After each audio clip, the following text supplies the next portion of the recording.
कि महाराज आप बता रहे थे कि वाराह रूप में भगवान ने पृथ्वी को जल से बाहर निकाला। तब उस कथा का स्मरण कराते हुए व्यास जी महाराज कहते हैं कि वाराह रूप में एक बार हिरण्याक्ष नाम का जो असुर था उसने पूरी पृथ्वी को जल में लेकर के चला गया था, और भगवान ने वाराह रूप लेकर के धरती को स्थित किया। और स्थित करने के बाद में उस भगवती पृथ्वी देवी ने उन्हें अपने पति रूप में स्वीकार करा, और बहुत दिनों तक उनके साथ जीवन का जो एक लंबा शेष समय होता है व्यतीत करा। जब भगवान अपने लोक को जाने लगे तो भगवती उनसे कई प्रकार की वार्ता करती है। उनसे उन्हें एक पुत्र प्राप्त हुआ जिसका नाम था मंगल, और मंगल भगवती पृथ्वी देवी का पुत्र है। इसीलिए मंगलवार के दिन धरती का खोदन नहीं होता। पुराने किसान जानते हैं कि मंगलवार के दिन धरती को बखर भी नहीं करते। आजकल तो ट्रैक्टर वाले हैं, कभी भी कुछ भी करा करते हैं। और फिर क्या होता है, फिर होता यह है कि फसलें अगर नष्ट हो तो फिर किसान दूसरे को दोष देता है। लेकिन इस बात को समझ लें आप कि मंगल उनके पुत्र हैं, और धरती पर मंगलवार के दिन जब भी आप खुदाई का कार्य करते हैं तो मंगल को क्रोध आता है, क्योंकि किसी की माँ को आप परेशान करो तो बच्चे को प्यार आएगा आप पे, और फिर वो बलवान हो तो बलवान बच्चा तो फिर आपको दंड दे देगा। तो इस बात को भी जानना है। वो पृथ्वी देवी ने कहा कि हे प्रभु मुझे कुछ आशीष दीजिए। तब भगवान ने आशीष यह दिया कि हे पृथ्वी देवी, तुम इस संसार में सदैव मनुष्यों से और जीव जंतुओं से आभूषणों की तरह सुशोभित रहेगी। हे देवी, तुम्हारे ऊपर बड़े बड़े धर्मात्मा लोग आया जाया करेंगे। और भी कई चीजें बताई। तब वो पृथ्वी देवी कहती है कि मेरा भार कैसे बढ़ जाता है प्रभु, उन चीजों के ऊपर भी आप आशीष दीजिए। तो पृथ्वी को कुछ भगवान वाराह देव ने आशीष दिए हैं। अब उन आशीषों के बारे में बताता हूं कि अगर वह अपराध आप लोग करते हैं तो आपको वह जो पृथ्वी के प्रति किए हुए बड़े अपराध का नरक भोग का सुख प्राप्त होता है। कौन सा? नरक का। आदमी कई बार नरक में भी सुख मानता है। तो पृथ्वी देवी के प्रति जो अपराध होते हैं वो हमसे जाने अनजाने हो जाते हैं।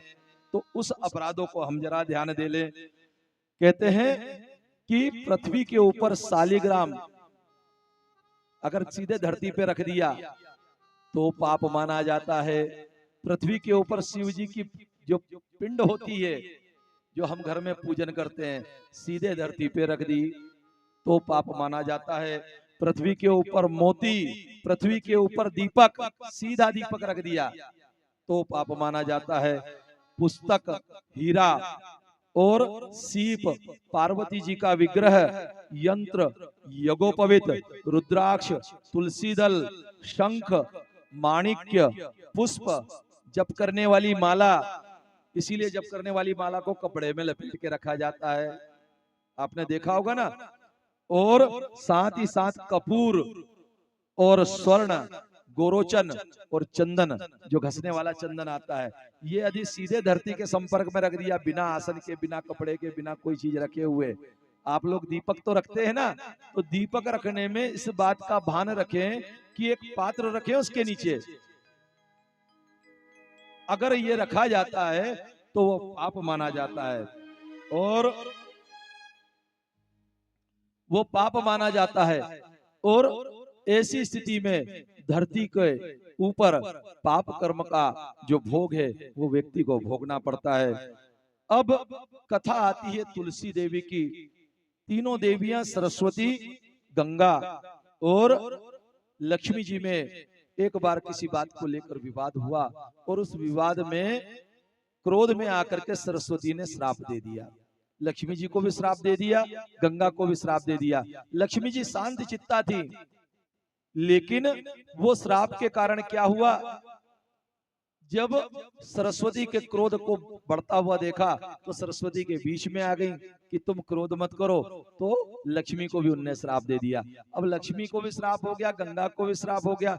जब गंगा ने देखा कि लक्ष्मी ने कुछ भी नहीं करा था, लेकिन इस सरस्वती ने अपने क्रोध में ज्यादा बोलने वाली इसने इन्हें श्राप दे दिया है, तो फिर क्या करा, गंगा ने सरस्वती को श्राप दे दिया। एक दूसरे के परस्पर श्राप के कारण उनको इस संसार में आना पड़ा और तीनों को नदियां बनना पड़ा। जब इन तीनों के श्राप की बात पता चली तो भगवान विष्णु ने बताया कि संसार में हे देवी कभी भी कोई घटना बिना कारण के नहीं घटती। कोई ऐसे कारण थे जिसमें भगवान की या भगवती की लीला होना रहती है, तो उन कारणों के कारण घटना घट जाती है। अब तुम लक्ष्मी जी से कहते हैं कि तुम पद्मावती नदी बनकर के भारत के दक्षिण भाग में जाओ, गंगे तुम गंगा के रूप में जाओ और सरस्वती तुम अपने रूप में जाओ। लक्ष्मी जी से कहते हैं कि तुम्हें एक कला से तो यहाँ पर निवास करना है, दूसरी कला से पद्मावती नदी बनना और तीसरी कला से तुलसी बनना है। ये कथा आती है शंखचूर्ण की, बहुत बड़ी कथा है। उस कथा के लिए आधा दिन का पूरा समय चाहिए। मैंने आपसे पूर्व में निवेदन करा था कि देवी भागवत के प्रसंग बड़े बड़े हैं और उन प्रसंगों में कुछ प्रसंगों में हम प्रवेश करेंगे, कुछ को हम दूर से दर्शन करेंगे। जैसे इस प्रसंग को, शंखचूर्ण की कथा के प्रसंग को हम दर्शन करते हुए निकल जाएंगे और कुछ प्रसंगों को दूर से ही नमस्कार करके निकल जाएंगे। तो भगवती की कथा में क्योंकि इतनी गहरी गहरी कथाएं हैं, इनका रहस्य करते करते बड़े बड़े बोलने वालों के गले फट जाते हैं। तो भगवती की इन कथा को हम कभी कभी छूकर और स्पर्श करके भी निकल देंगे। कहते हैं ना, कहीं बड़े तीर्थ में जाओ तो प्रमुख प्रमुख मंदिरों के दर्शन करते हैं, बाकी जगह पे किसी में बाहर से प्रणाम कर लेते हैं, किसी की पेड़ी को प्रणाम कर लेते हैं और किसी किसी को तो केवल ध्वजा को प्रणाम करके निकल जाते हैं। वैसे ही देवी भागवत के इस प्रसंग में हम और आप तुलसी देवी की कथा को दर्शन करते हुए निकलेंगे। कैसे दर्शन करते हुए निकलेंगे? आप सबको पता है कि एक रूप से तुलसी देवी भी आई और तुलसी देवी के आने से हुआ ये है कि वे भगवान को ही पति रूप में चाहती थी और इसीलिए उन्होंने तप करा था और भगवान के आदेश से ही वो गोलोक से यहाँ आई थी। और भगवान ने कहा था कि मेरे ही अंश से उत्पन्न शंखचूर्ण नाम का व्यक्ति तुम्हारा पति बनेगा और जब तुमने मेरे लिए कामना की है तो मैं भी तुम्हें पति रूप में प्राप्त होऊंगा।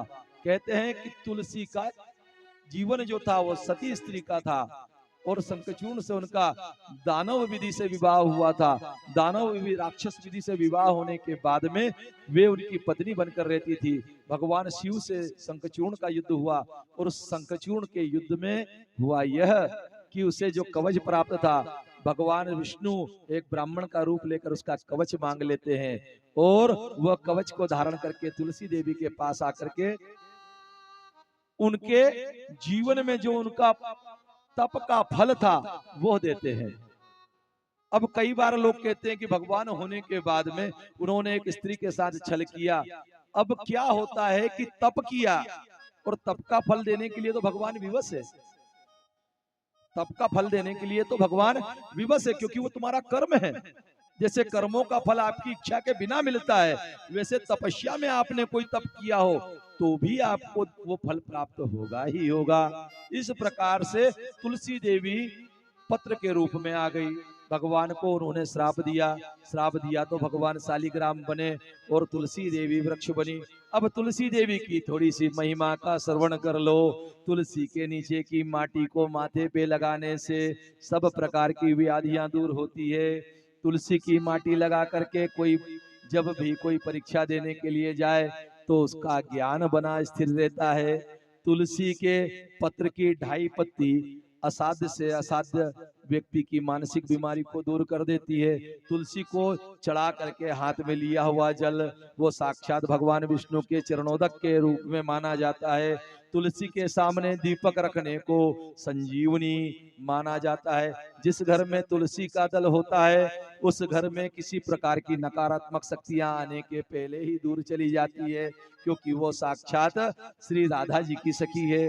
तुलसी की मंजरी भगवान शिव को चढ़ाने से अनंत बिल पत्र फल का प्राप्ति की फल होती है, यानी अनंत बिल पत्र के फल चढ़ाने के बराबर उसका फल प्राप्त होता है। तुलसी की पत्ती भगवान श्री हरि को चढ़ाने से भगवान श्री हरि प्रसन्न होते हैं, और तुलसी का पत्र डाल करके नैवेद्य लगाने से ही भगवान श्री हरि उस नैवेद्य को स्वीकार करते हैं। लेकिन कुछ चीजों में तुलसी को निषेध कहा गया है।